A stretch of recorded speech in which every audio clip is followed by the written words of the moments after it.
नमस्कार, स्वागत है आपका अजीत अंजुम के प्लेटफॉर्म पर। मैं हूं नीलू व्यास। आज ब्रिक्स समिट शुरू हो रही है और उस शिखर वार्ता के लिए प्रधानमंत्री जोहानिसबर्ग के लिए निकल गए हैं। और जोहानिसबर्ग में सभी लोगों को इस बात की उम्मीद है और लोग आस लगाकर बैठे हैं कि क्या प्रधानमंत्री मोदी की मुलाकात चाइना के जो प्रीमियर है जी जिनपिंग, क्या उनके साथ होगी या नहीं होगी। आपको याद होगा कि 2020 में गलवान वैली में जो झड़प हुई थी, उसके बाद पिछले साल मोदी जी बहुत हल्की-फुल्की एक उनकी मुलाकात हुई थी, लेकिन क्या एक द्विपक्षीय वार्ता दोनों लीडर्स के बीच में पॉसिबल है? और ये तब जबकि अभी भी जो एलएसी का इश्यू है, उसका डिस्प्यूट, उसका अग्रेशन अभी भी लगातार जारी है। हालाँकि बातचीत का जो सिलसिला है, वो अ लगातार कायम है, लेकिन मोदी सरकार की आलोचना इसी बात के लिए होती रही है कि दो टूक बात वो शी जिनपिंग के साथ क्यों नहीं कर पाते हैं। आखिर मोदी जी की क्या मजबूरी है कि वो शी जिनपिंग को किसी बात के लिए मना कर सके और कहे कि भाई आखिर आप इस तरीके से हमारी जमीन को क्यों हड़प रहे हो। आज इसी सब पर बातचीत करेंगे और 2024 का चुनाव भी पास है, उसके अलावा भी और कई कई सारे मुद्दे हैं। इस समय हमारे साथ बातचीत करने के लिए डॉक्टर सुब्रमण्यम स्वामी हैं और बीजेपी के पूर्व राज्यसभा सांसद। और डॉक्टर स्वामी के बारे में सभी जानते हैं कि पॉलिसीज का इशू हो, चाहे फाइनेंस का मैटर हो, चाहे इंडो चाइना बॉर्डर्स के इशू को लेकर काफी मुखर तरीके से उन्होंने बीजेपी की जो नीतियां हैं उनका विरोध किया है, उन पर सवाल खड़े किए हैं। आज डॉक्टर स्वामी हमारे साथ हैं। Doctor Swamy, thank you so much for joining on Ajit Anjum's platform. It's a real pleasure having you. और सर, जो मेरा पहला सवाल है कि आज जो ब्रिक्स शिखर वार्ता शुरू हो रही है, अ, सब लोग इस बात को कह रहे हैं कि देखिए मोदी जी की क्या मुलाकात होगी या नहीं होगी। मुलाकात होगी या नहीं होगी ये तो सवाल नहीं है, लेकिन सवाल ये है कि क्या मोदी जी शी जिनपिंग को आंख लाल करके दिखा पाएंगे। आपको याद होगा कि लाल आंख का जिक्र हुआ था, तो क्या लाल आंखें मोदी जी उनको दिखा पाएंगे। जी सर। लाल आंख तो अखबार वालों को दिखाएंगे, तुम आप जैसे लोगों को शी जिनपिंग को देने के लिए इनको संभावना नहीं है। anyway, मैं एक छोटी सी ऐतिहासिक बात से शुरू करता हूँ कि 2015 जो साल पर नरेंद्र मोदी ने मुझसे अमित शाह के ज़रिए मैसेज भेजा कि वो मुझे ब्रिक्स का जो बैंक बन रहा है उसका अध्यक्ष बनाने चाहते हैं, प्रेसिडेंट बनाने चाहते हैं, और सबकी सहमत हो गई। और इसीलिए इसको स्वीकार करना भारत के लिए बहुत बड़ा विषय है। उसी समय मैंने कहा कि ये ब्रिक्स जो है, इसमें जो 5 लोग उस समय थे, अभी भी 5 ही हैं, वो उसमें हमें छोड़कर बाकी सब तो शी जिनपिंग के पक्ष में हैं, चाइना के पक्ष में हैं, और उनकी सारी नीति उस प्रकार से बनी है। और मैं जाकर वहाँ रहूँगा तो फिर मैं चाइना के लिए हमें हाँ मिलाना पड़ेगा, नहीं तो वो दिन वहाँ रह नहीं पाऊँगा। मैं तो वैसे भी अमेरिका में बहुत बढ़िया एक प्रोफेसरशिप हार्वर्ड यूनिवर्सिटी छोड़कर आया हूँ, और मैं अभी हिंदुस्तान से भाग नहीं जाऊँगा। बड़े आग्रह होने के बाद भी मैंने माना नहीं, और मैंने बताया भी कि ये एक दिन खटाई में पड़ेगी, और वो धीरे धीरे हुई है। अभी भी शी जिनपिंग इसको विस्तार करने चाहते हैं, उसमें अपने और भी जो हितैषी देश हैं उनको वो जोड़ने वाले हैं, और हो सकता है कि इस मीटिंग में होगा। और शी जिनपिंग आएंगे नहीं आएंगे, परंतु वो जहाँ तक मोदी है वहाँ वो कोई ऐसा कोई दोस्ती का कोई आपके लिए तसल्ली के लिए कुछ भी नहीं करने वाले हैं। और ये मैं समझता हूँ कि हमारे देश उनके साथ चाहें मिलने के लिए, ये भी एक दुर्भाग्यपूर्ण है, क्योंकि आखिर में चाइना ने जो हमने एलएसी बनाई थी, ये नरसिम्हा राव के काल में बनी थी, उसमें मेरा बड़ा योगदान था, क्योंकि तंग शाओपिंग के पास के निमंत्रण में मैंने 1981 में 1981 था, उस समय मैं गया था चाइना, और कैलाश मानसरोवर जो 40 साल से वो मना कर रहे थे कि हमने उनको मेरे कहने पर उन्होंने खोला और ऐलान भी किया। तो मैं चाइना पढ़ाता था हार्वर्ड में, और मैं चाइनीज़ भाषा बोलता हूँ, तो मैं उनको बहुत अच्छी तरह जानता हूँ। तो मैंने उसी समय उनको कहा था, जब इलाहाबाद में हमारी कार्यकारिणी की मीटिंग थी, तब मैंने उनको अकेला मिलकर कहा कि देखिए, आप चाइना के लिए थोड़ा अभी सावधान रहिए। वो कोई ऐसी बातें आ रही हैं उनकी अंदरूनी अखबारों में, जिससे लगता है कि वो धीरे धीरे एक आक्रामक देश हमारे लिए बनेंगे, और डॉक्टर वो यूं स्वामी, हुआ है। हाँ डॉक्टर स्वामी, आपने अपने सभी वक्तव्य में कहा कि चाइना ऐसे ऐसे कुछ देशों को लेकर आएगा जिससे कि ब्रिक्स में जो ग्रुपिंग है वो बढ़ेगी। मेरा जो आपसे एक बहुत ही पिन पॉइंटेड सवाल है कि अगर ग्रुपिंग बढ़ेगी, यानी कि जो नंबर ऑफ कंट्रीज हैं अगर उनको बढ़ाया जाएगा ब्रिक्स की इस ग्रुपिंग में, तो आपको लगता है कि भारत का दबदबा जी जिनपिंग बिल्कुल एक तरीके से खत्म कर देंगे और मोदी जी केवल खड़े देखते रह जाएंगे? हाँ, बिल्कुल वही। ये कोई ऐसे ही हमने जिसको एक्सट्रीम बात, जिसको लोग अंग्रेजी में कहते हैं, वो ऐसा नहीं है। यही होगा, हमें अकेला कर देंगे। आज की परिस्थिति में बहुत कम देश हिंदुस्तान को साथ दे रहे हैं। ये सबको पता है, सिर्फ हमारे हिंदुस्तान के जो नागरिक हैं उनको नहीं पता है कि चाइना आकर 4,600 स्क्वायर किलोमीटर किसको पार किया है। जो हमने 1996 में जो लाइन बनाई थी LAC, उसको पार करके आकर लद्दाख में से उन्होंने देप्सांग जो है, जो बॉर्डर में है चाइना के साथ, काराकोरम पास का, उसको पूरा ले लिया है। गलवान, जिसको हम लड़कर मरकर लिया, उसको भी उन्होंने दोबारा ले लिया है। कैलाश रेंज, ये नहीं, कैलाश की पर्वत की बात नहीं कर रहा हूँ जो पवित्र पर्वत है, ये मैं कह रहा हूँ ये जो पैनगांग लेक के पास जो एक कैलाश रेंज है, उसको भी पूरा ले लिया है। चुशुल एयरपोर्ट पास में है, जो सबसे बढ़िया एयरपोर्ट है, उसको मैं समझता हूँ एक महीने 2 महीने में वो पूरा ले लेंगे।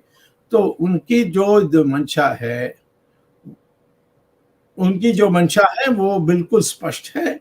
वो हिंदुस्तान कुछ नहीं है, ये सारे हमारे पड़ोसी देशों को कहने चाहते हैं। और आज नेपाल, भूटान, बर्मा, म्यांमार, बांग्लादेश और एक हद तक श्रीलंका, ये सारे चाइना के पक्ष में हो गए हैं। डॉक्टर स्वामी, जो आपने गिनाया कि इतनी भूमि अधिग्रहण ऑलरेडी कर लिया चाइना ने और हम देखते रह गए, मोदी जी केवल देखते रह गए, लेकिन मोदी जी की लाचारगी का कारण आपको क्या लगता है? वो तो दुनिया को आग दिखाते हैं, अमेरिका को भी जवाब देने के लिए तैयार रहते हैं, सर्जिकल स्ट्राइक की बात करते हैं, 56 इंच सीटों की बात होती है। अमेरिका को क्या जवाब दिया है उन्होंने अभी तक? जब गए थे अभी बाइडेन को मिलने के लिए, तो बताइए, एक बात पर उन्होंने खंडन किया? एक बात पर भी नहीं किया। वहां की वाइस प्रेसिडेंट जो है वो आधा हिंदुस्तानी है, और उसको भी उन्होंने जवाब नहीं दे पाए। तो ये तो हमारी मीडिया में तो सब मैनेज हो जाती है, आपको तो वहां क्या छपती है आप तो देखने के लिए किसी को मौका नहीं लेकिन मिलता। जो बात मैं आपसे जानना चाह रही हूँ डॉक्टर स्वामी, कि मोदी जी की इतनी हेल्पलेसनेस, इतनी लाचारगी शी जिनपिंग के आगे क्यों है? उसका कारण आपको क्या लगता है? देखिए, मैं तो निष्कर्ष निकाल सकता हूँ, मुझे जानकारी नहीं है। मैं कहता हूँ कि ऐसे व्यक्ति तब करेंगे जब कुछ छिपाने चाहते हैं। और जब मोदी तो बहुत बार चाइना गए हैं, जब वो मुख्यमंत्री थे तो मेरे ख्याल में 12 बार गए थे। और एक चीफ मिनिस्टर इतना चाइना में क्यों जाना है? और वापस आकर मैंड्रिन पढ़ाने के लिए भी वो किया है। उसकी जो विजिटिंग कार्ड है उसमें भी उसने चाइना में, चाइनीज भाषा में अपना नाम लिखवाया था। तो यानी कि आप कह रहे हैं डॉक्टर स्वामी कि मोदी जी का वेस्टेड इंटरेस्ट है और इस वजह से वो चुप है? नहीं, वेस्टेड इंटरेस्ट नहीं है, उनकी विवशता है, उनकी मजबूरी है। लेकिन क्या मजबूरी है? मजबूरी क्यों है? वो तो अभी समय आया नहीं उसको बताने के लिए, क्योंकि आप फिर पूछोगे कि तुम्हारे पास प्रूफ क्या है। मुझे उच्च स्तर के चाइनीज कुछ बताते हैं, फिर मुझे पहले देखना होता है कि भाई वो मुझे ऐसे ही झूठ बोल रहे हैं, मुझे भड़काने के लिए कह रहे हैं क्या। फिर जब वो सिद्ध हो जाती है, फिर उसको तो उसका नाम तो नहीं ले सकता हूँ। नहीं तो क्या आप इस काम को करने के प्रोसेस में हैं? क्या मोदी जी की विवशता क्यों है चाइना मैं को तो लेकर? मैं तो सदा प्रोसेस में हूँ। मैंने सोनिया गांधी का जब कह रहा था कि इनको मैं जेल भेजूंगा, अब तो वो बेल में है, जेल में जा सकते थे, परंतु मैंने तो थोड़ा करुणा की और कहा कि नहीं नहीं, जेल में नहीं, उसको बड़ी पैनक्रियाटिक कैंसर ये वो कुछ हो गई है, तो रहने दीजिए, उसको बेल में भेजने के लिए तैयार। तो बेल में भेजा गया। सिर्फ बेल नहीं, उसमें उनको एक व्यक्ति को बताना पड़ा है कि मैं भाग जाऊंगी तो फिर कौन मेरी जगह लेगा। वो तो एंथनी का नाम लिया उसने, फिर उसने 50,000 रुपया भी जमा किया। तो मैं ये कहता हूँ कि कई चीज़ें हैं जो मुझे लगता है कि भाई होने वाला है, कि ये या मुझे पता है ये सही है, परंतु पब्लिक में फिर कहेंगे तुम्हारे पास प्रूफ क्या है। तो प्रूफ थोड़ा कुछ तो होना चाहिए, उसके लिए मैं इंतजार कर रहा हूँ। लेकिन एक सवाल मैं चाइना से और करूंगी, चाइना से रिलेटेड करूंगी और फिर मैं आगे बढ़ूंगी कि मोदी जी ने, आपको याद होगा कि जब गलवान वैली में जब झड़प हुई थी और सैनिक मारे गए थे, तो उन्होंने कहा था कि न कोई घुसा था न कोई घुसा है, और आज तक हम स्ट्रगल कर रहे हैं उसकी सच्चाई जानने को लेकर। आज भी बातचीत दुनिया भर की चल रही है, लेकिन कुछ हासिल नहीं हो पा रहा है इस बॉर्डर डिस्प्यूट को लेकर। और इसको पहले की भी कोई सरकारें, ऐसा नहीं है कि उन्होंने कोई रिजॉल्व किया हो ये इशू। तो आपको क्या लगता है कि मोदी जी तो ये कहते हैं कि उन्होंने वो सब काम किए हैं जो पहले की किसी सरकार ने नहीं किया है, क्या आपको लगता है कि वो चाइना का इशू रिजॉल्व कर पाएंगे? क्योंकि वो तो बहुत ही एक नायाब तरीके के प्रधानमंत्री हैं। देखिए, पहले तो गलवान में जो हुआ तो हमारे जो शहीद हुए थे उनकी बहादुरी के कारण हम उसको लिया है, परंतु अब तो छोड़ दिया है। अब तो चाइना वहाँ आकर उसकी कब्जा कर ली है, और 4,600 स्क्वायर किलोमीटर जमीन उन्होंने हिंदुस्तान की उस धरती को छीना है जिस पर कोई विवाद नहीं था। आप डिस्प्यूट कह रहे हैं, कौन सा डिस्प्यूट तो नरसिम्हा राव के काल में हमने कह दिया कि भाई डिस्प्यूट है, परंतु इस लाइन को हम ड्रॉ कर रहे हैं, इधर हम हैं उधर वहां है, कौन किसका क्या है ये अभी नहीं जाएंगे, इसमें बातचीत करके हम यानी इसकी समाधान निकालेंगे, ये तय हुआ था। अब इस लाइन को ही, और उनके जो ये विदेश मंत्री हैं वो क्या क्या क्या बोलते हैं कि हम यानी लाइन ऑफ कंट्रोल में जो डिस्प्यूट है उसमें कह रहे हैं लाइन ऑफ कंट्रोल तो 6 इंच का जो चौड़ाई है उसमें क्या डिस्प्यूट हो सकता है। तो ऐसे पागलपन कैसे कैसे बातें कहती है, हमारे मीडिया में भी ये छपती रहती है। कोई पूछने की स्थिति में नहीं है आपके मीडिया में, जाकर मोदी के सामने कहें कि आप बताइए कि चाइना हमारे देश में घुसा है कि नहीं, या अभी भी आप कहते हो कि कोई घुसा नहीं, कोई आया नहीं, कोई गया नहीं। ये कोई, आज हमारी मीडिया को हिम्मत नहीं है तो पब्लिक को क्या कहेंगे हम, अरे पब्लिक को क्या बताएंगे? मीडिया की हिम्मत पे हम थोड़ा सा बाद में बात करेंगे, लेकिन मैं यहाँ पर आपसे पूछना चाहती हूँ कि क्या मोदी जी में हिम्मत है कि वो शी जिनपिंग से ये सवाल कर सके कि भाई मेरी धरती पे क्यों घुसे, हमारी जमीन क्यों भारत की ले ली? कतई नहीं, कभी नहीं। ओके, ठीक है। अब डॉक्टर स्वामी, अब कुछ और सवालों पर चलते हैं। आपके बारे में ये कहा जाता है कि मोदी सरकार जब सत्ता में आई थी तो आपको फाइनेंस मिनिस्टर बनाने की बात चल रही थी, लेकिन आपको फाइनेंस मिनिस्टर नहीं बनाया गया, और वही खुंदक आप अपने मन में लेकर चल रहे हैं, और इसीलिए आप मोदी सरकार की आलोचना करते हैं और मोदी जी की आलोचना करते हैं। सर, क्या ये सही बात है? जी। मैंने तो कभी फाइनेंस मिनिस्ट्री मांगा भी नहीं मोदी से। मेरी एक ही, इसकी प्रधानमंत्री बनने के बाद एक ही मीटिंग हुआ, उसमें मैंने यही कहा कि आप कोई काम देंगे तो ठीक है, नहीं तो मैं अपना काम बना लूंगा। नहीं, लेकिन उस समय अरुण जेटली को वित्त मंत्री बनाया गया था, तो उस समय नहीं बहुत उस समय नहीं, मैंने तो कुछ मांगा तो नहीं था। मैंने कभी नहीं मोदी से मांगा, उल्टा मोदी ने मुझसे बहुत मांगा था, क्योंकि उसको मैं बहुत सालों से जानता हूँ। जब वो विद्यार्थी परिषद में थे 1972 में, उस समय से जानता हूँ। उसने हमारी मीटिंग्स अरेंज की थी, इमरजेंसी में मेरा लगेज को उठा के ले जाते थे छिपाने के लिए मुझे गुजरात में। तो ये उनकी तो पूरी बहुत पुरानी रिश्ता है, और इस ये प्रधानमंत्री बनने के पहले कई बार वो फोन करके मुझे बुलाते थे, कई बार वो कहते थे कि आरएसएस से मेरा अच्छा कराइए, और मैंने वो जाकर मोहन भागवत से बात करके इन दोनों की मीटिंग की थी, जो कम से कम 6-7 साल से कभी मीटिंग नहीं हुई, ना इनसे या इनके पहले जो सरसंघ चालक थे उनसे मीटिंग हुई थी, उनकी जो सारी रिश्ता हमने की थी। और कई ऐसी बातें थी जिसको हम आज तो मैं बोल नहीं सकता हूँ, परंतु जब बोलूंगा तो विस्फोट होगा, परंतु नहीं उसको लेकिन हमने नजरअंदाज की थी। नहीं, तो आपने कहा कि मोदी जी आपका लगेज उठाकर चलते थे पहले, और उन्होंने इमरजेंसी के दौरान ऐसी ऐसी स्थिति भी थी जब वो प्रचारक थे, वो उनको मैं भूमिगत था और एक हीरो था, क्योंकि पार्लियामेंट में आकर फिर गायब हो गया। तो आरएसएस बड़ा यानी मैं पकड़ा ना जाऊं इसके लिए बहुत मेहनत की थी। उसमें लेकिन जब मैं आप गुजरात आता था तो ये आता था, क्योंकि प्रचारक था। ये नहीं, 10 लेकिन साल से दस साल से डॉक्टर हमारे से स्वामी कम उम्र के हैं, तो वो आया था मेरे लगेज लेने के लिए। डॉक्टर स्वामी, आप हीरो थे, और आप जैसे हीरो को मोदी जी ने जीरो कर दिया है। आपके मन में कोई गला गिला शिकवा है मोदी जी के खिलाफ? आपका गिनती में समस्या है। दुनिया में, देश में कोई मुझे जीरो नहीं मानते हैं। जहां भी मैं जा रहा हूँ वहां भीड़ इकट्ठा होती है। अभी पंढरपुर गया था, माय गॉड, ऐसा भीड़ कभी हुआ इकट्ठा भी नहीं हुआ। जो मैं कर रहा हूँ देश में, मैंने राम मंदिर को बनाने के लिए जो कोर्ट में बहस की थी, जिससे सफल हुए, राम सेतु को बचाया, मैं कितने मंदिरों को बचा रहा हूँ।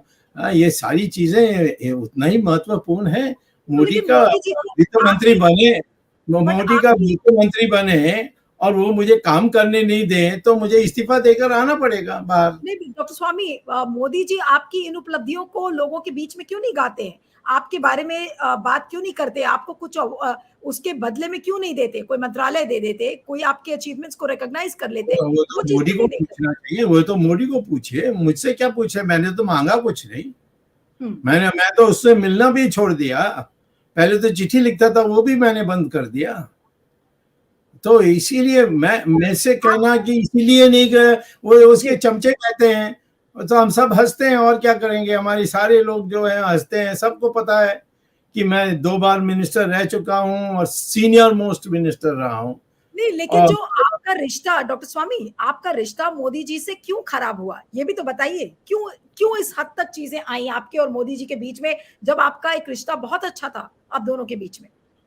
वो मोदी से पूछना पड़ेगा, क्योंकि उसके अनेक लोगों के साथ ऐसे ही रिश्ते अच्छे बने और फिर एक दिन उसने नहीं, लेकिन उनको ऐसा कुछ तो हुआ होगा जो आप शेयर करना चाहेंगे। नहीं, क्या शेयर करना चाहेंगे। फिर आप मोदी से पूछेंगे, वो नहीं ऐसा सर नहीं है। मोदी से तो सर मोदी जी से हम पूछेंगे, पूछना भी चाहेंगे तो उसका जवाब तो मिलेगा नहीं। देखिए, एक आप when दो लोग आपस में बैठ के बात करते हैं और एक दूसरे को वचन देता है और उस वचन भंग करता है, तो कौन विश्वास करेगा यदि मैं कहूंगा कि मुझे ये बताया पर उसने नहीं किया। लोग कहीं पे जाकर उनसे पूछेंगे, वो कहते हैं नहीं, झूठ बोल रहा है, मैंने कभी नहीं, ऐसा तो नहीं तो किया। क्या मोदी जी तो ने इसमें आपके काय को पड़े। हम तो सिद्धांत के आधार पर आज आपके सामने बोल रहे हैं कि नहीं, लेकिन मोदी ने ये चाइना के सामने झुक गया, इसको इकोनॉमिक्स कुछ नहीं आता है, हास्यास्पद बातें बोलता है इकोनॉमिक्स में कि हम $5 ट्रिलियन डबल कर देंगे, जो आज है उसको हम 5 साल में डबल कर देंगे। इसके माने 15% वोट ग्रोथ रेट होगी। इसको ये समझ में ही नहीं आती। फिर कभी 2ab A+B होल स्क्वायर, उसमें 2ab कहाँ से आ गया। नहीं, ये लेकिन डॉक्टर स्वामी बच्चे लोग हंसते हैं। तो डॉक्टर ये स्वामी सारी चीजों में मैं नहीं जाता हूँ। नहीं, नहीं डॉक्टर स्वामी, लेकिन आप ये देखिए कि ठीक है, जो आप कह रहे हैं वो अरिथमेटिकली आप जैसे इकोनॉमी को और इकोनॉमिक्स के स्टैटिस्टिक्स को आप जैसे देखते हैं, आप वो हकीकत बता रहे हैं। लेकिन लोगों के बीच में तो यही लगता है कि देखिए मोदी जी तो भारत को अभी जो उन्होंने इंडिपेंडेंस डे पर स्पीच दी थी, उसमें उन्होंने 1000 साल के अब आने वाला जो 1000 साल भारत के लिए कैसा होगा उसका सपना दिखा दिया। फिर उन्होंने कहा कि भारत को हम 3 टॉप इकोनॉमीज में लेकर आएंगे। तो अगर आप इस बात को कहेंगे तो लोग कैसे विश्वास करेंगे? मोदी जी सब, क्योंकि मोदी जी की ही बात ही मानी जाती है। मैं आपके और आप जैसे लोगों का विश्वास पाने के लिए नहीं ट्राई कर रहा हूँ। मैं वही बोलता हूँ जो मुझे सच लगता है, हम्म, और जो गलत बताए गए उसको गलत को गलत कहना। अब हम्म, मोदी जी का जो उसने भाषण दिया उसमें पब्लिक का रिएक्शन क्या है? मैं पब्लिक में रोज घूमता हूँ हम्म। और पब्लिक में जाता हूँ, पब्लिक प्रोग्राम्स करता हूँ, और मैं जानता हूँ पब्लिक क्या कहती थी 2014 में और आज क्या कह रही है, ये भी जानता हूँ। मुझे नहीं लेकिन इंदिरा गांधी के बारे भी इमरजेंसी में लोग कहते थे काहे को तुम लड़ रहे हो, बहुत पॉपुलर है, उसको माता मानते हैं, ये है, उसको उसको तो हरा दिया, उसके खुद की कॉन्स्टिट्यूएंसी में हरा दिया। नहीं तो नहीं बट हमारी पब्लिक ज्यादा बोलती नहीं है, जब गुस्सा हो जाती है तो और भी कम बोलती है, और जब मौका मिलती है तब पिटाई करती है। नहीं नहीं लेकिन जब आप पब्लिक के बीच में जब जाते हैं तो पब्लिक आपसे क्या कहती है मोदी जी के बारे में?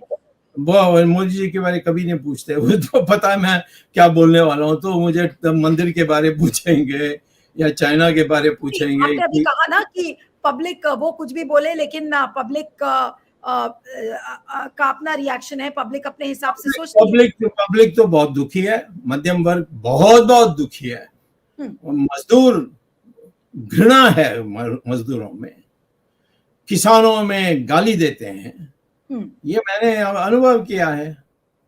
आप लोग नहीं उनके बीच में घूमते हैं तो नहीं, इसीलिए आपको नहीं पता है। जाके पूछ लीजिए किसी किसान से कि आप संतुष्ट हैं, मजदूर से पूछ लीजिए आप संतुष्ट हैं, हमारी जो मध्यम वर्ग है उनसे पूछ लीजिए, आप सेठ जी जो खूब कमा रहे हैं उनसे भी पूछ लीजिए, वो भी कहते हैं पता नहीं कल क्या होगा, कोई रेड देखिए, डॉक्टर रेड हो जाए। स्वामी, अगर समाज का कोई भी तबका खुश नहीं है मोदी जी से, जैसा आपने गिनाया कि चाहे वो हाँ मजदूर हो, चाहे मिडिल क्लास हो, लेकिन हाँ मोदी जी ने ये सपना दिखाया अभी इंडिपेंडेंस डे के दिन कि वो तो अगले साल लाल किले से झंडा फहराएंगे। वो इतने ज्यादा कॉन्फिडेंट नजर आते हैं, ऐसा हाँ, क्यों? आप बह गए, इसका मानिए इनकी पब्लिक बह गई, ये तो मैं मान नहीं नहीं नहीं, सकता। हम बहे नहीं, चुनाव हम चुनाव बहे नहीं। चुनाव के हमने तो बहुत चुनाव सारे होने सवाल दीजिए, खड़े किए। 2024 में होने दीजिए। यदि इस दुर्भाग्य से वो ये दोबारा प्राइम मिनिस्टर का हमारी कैंडिडेट बनेगा तो हमारी पार्टी की हाल बुरा होगी। आप कह रहे हैं कि अगर मोदी जी प्रधानमंत्री बन गए 2024 में तो बीजेपी का नहीं हाल बुरा? बन नहीं वादे, यदि वो उम्मीदवार बने प्रधानमंत्री बनने के लिए, तो आपको क्यों संशय है कि वो उम्मीदवार हो सकता है ना बने 2024 के लिए ना प्रधानमंत्री की दौड़ में नहीं? आखिर में एक ही शक्ति है हमारी पार्टी के संबंध में जो उनको बैठा सकती है, वो है आरएसएस। अब आरएसएस तो खुलेआम तो बातचीत नहीं करते, हम्म। तो आप जाकर उनसे पूछिए वो नहीं क्या तो कहते हैं। आपको क्या लगता है कि आरएसएस में क्या इस चीज को लेकर बातचीत शुरू हो गई है कि मोदी मैं जी को अब आरएसएस संसद के देने का बारे में समय आ कुछ गया? बोल नहीं सकता हूँ क्योंकि मैं आरएसएस में था नहीं। हम्म, मैं आरएसएस से प्रेम करता हूँ, आरएसएस मुझे मेरी साथ दी इमरजेंसी में, उनके लोग त्यागी लोग, बहुत बहुत त्यागी लोग हैं उसमें, तो हम्म, उनको बहुत मानता हूँ। हम्म। और वो भी मेरा मानते हैं कि मैंने मंदिर को बचा दिया, राम सेतु को बचा दिया, मैं हिंदुत्व पर सब जगह बोल रहा हूँ, उस भाषा में बोल रहा हूँ जो लोग पसंद करते हैं, घृणा नहीं आती है मेरी बात सुनकर। ये सारी चीजें हैं, तो एक म्यूचुअल म्यूचुअल रिलेशनशिप है। परंतु मैं कभी ये अपेक्षा नहीं करता हूँ कि आरएसएस मुझे सुनकर या मेरी बात सुनकर कुछ करें, और ना मैं भारत आरएसएस की कोई ऐसी बात है कि इसको करना ही है और मुझे नहीं लगता कि मुझे करना है तो मैं करूंगा, ऐसे भी नहीं है।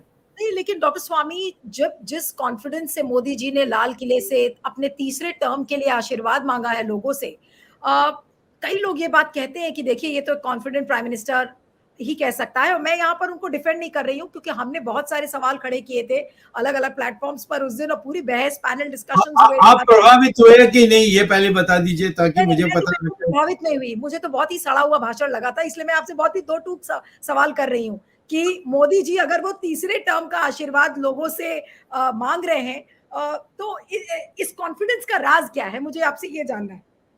तो वो मैं तो समझता हूँ दुनिया में जो जो लोगों को बुद्धू बनाने चाहते हैं वो तो वैसे कॉन्फिडेंट ही लगेंगे। आप कहीं भी चले जाइए, मैं तो इतिहास में बहुत बहुत आपको एग्जाम्पल देता हूँ। हिटलर हारने की स्थिति में आ गया था, तब भी उसकी भाषण सुनिए, कितना उसने कहा कि ये ग्लोरी होगी, वो ग्लोरी होगी। वो तो लोगों को बुद्धू बनाकर नशा क्या में डालने की कॉन्फिडेंस का, व्यवस्था करेंगे।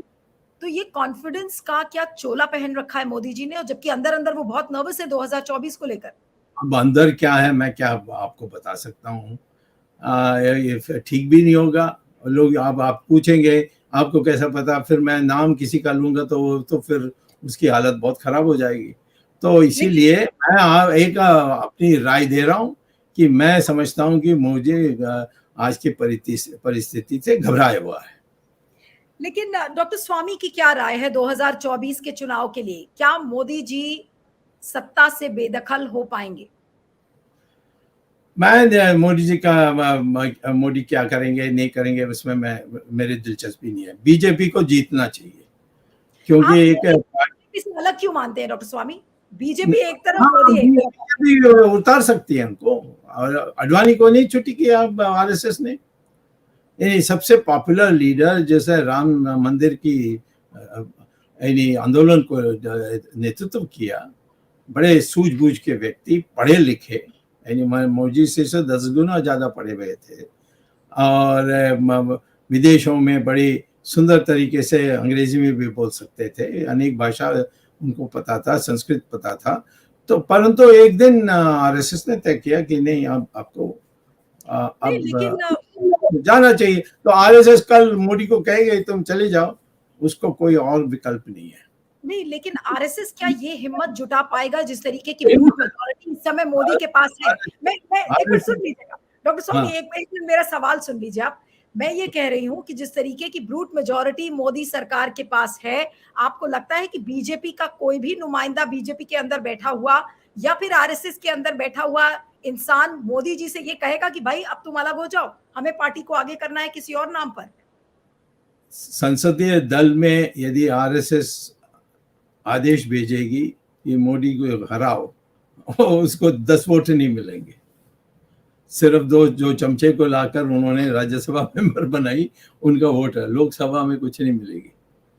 नहीं, लेकिन तो ये आप लोग अंदर की बात जानते नहीं है, इसीलिए मैं भी उसके आधार पर कुछ बोलता नहीं हूँ, क्योंकि वो आरएसएस का जो उद्देश्य है वो तो अपनी संगठन को फैला करके एक हिंदू राष्ट्र बनानी है, उसमें ही है। वो ये जनसंघ को इसीलिए बनाया था क्योंकि कोई पार्लियामेंट में नहीं था जो इनके लिए बोल सकता था। और इनकी बड़ी जैसे गांधी की हत्या, और ऐसा बकवास मैंने कभी देखा नहीं।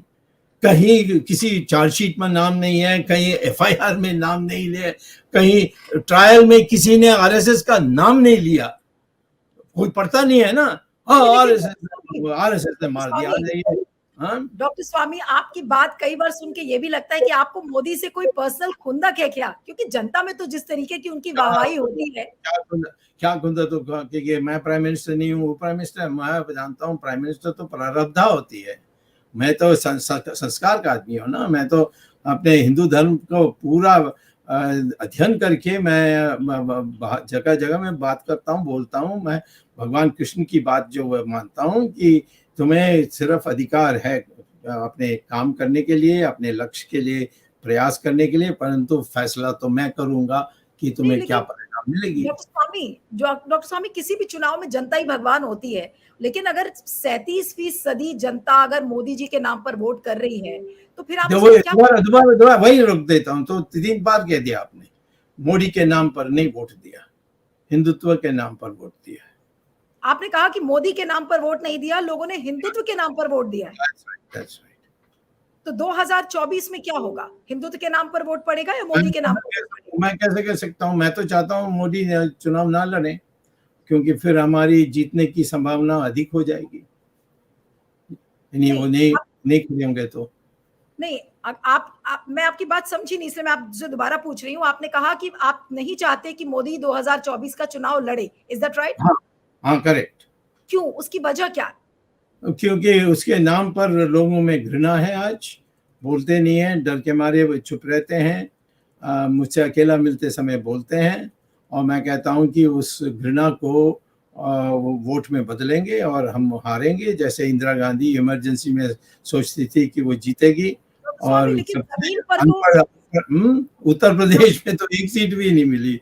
नहीं, डॉक्टर स्वामी, लेकिन जमीन पर तो यही है कि मोदी है तो मुमकिन है। राशन बांट दिया, घर बनवा दिए, आप पत्रकार हवा में उड़ रहे हैं, तो मैं क्या करूं? मैं रोज जमीन में घूमता हूं, और रोज मुझसे लोग रोते हैं कि कब छुटकारा मिलेगी, ऐसा पूछते हैं मुझसे। नहीं, लेकिन जो हिंदुत्व के नाम पर आप वोट की बात कर रहे थे, तो वाजपेयी और अडवाणी के नाम पर भी जब उनका दौर था, तो उस समय भी लोगों ने हिंदुत्व के नाम पर ही वोट किया नहीं था। नहीं नहीं नहीं, बिल्कुल नहीं। भाई अडवाणी ने तो सारा खराब कर दिया, जाकर कह दिया कि जिन्ना सेक्युलर थे। उस बात पर अडवाणी खत्म हो गया था। और वाजपेयी के बारे सबको पता था कि उसका निजी जीवन और सार्वजनिक जीवन में कितना फर्क है।